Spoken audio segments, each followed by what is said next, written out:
Valentine's Day marks the 1-year anniversary of Claude Julien being named coach of the Canadiens. What grade would you give him for his first year as coach?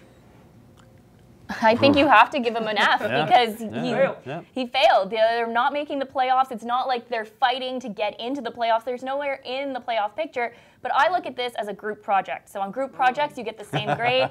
And Marc Bergevin also gets an F because he did not pull his weight in the group project of giving him players that could help him try and make the playoffs and get there. And maybe his grade would have been better. And Julien took over a team that was in first place in the division when he was fired. And they've gone downhill since then. I think it just says a lot of that. And the majority of the blame for that is on the GM.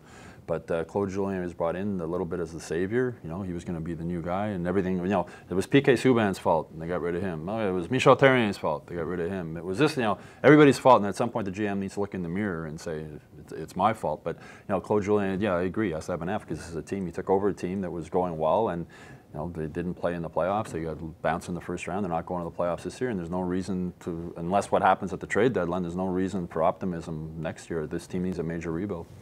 Do you think the Habs would be in the same position if Michel Therrien was still coach?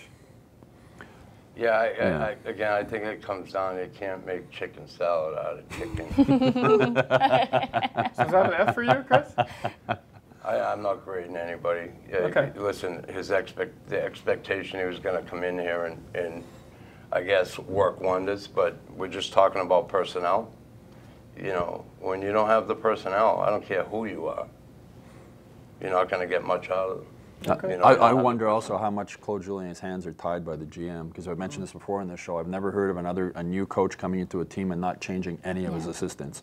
You could see maybe last season to play out the season, but you would figure in the offseason you would want his own guys there. It didn't happen, so I wonder how much Claude Julien's hands are tied, some of the decisions by what Marc Bergevin is telling him to do. Sounds like most of that personnel is in the Birdies Buddies Facebook.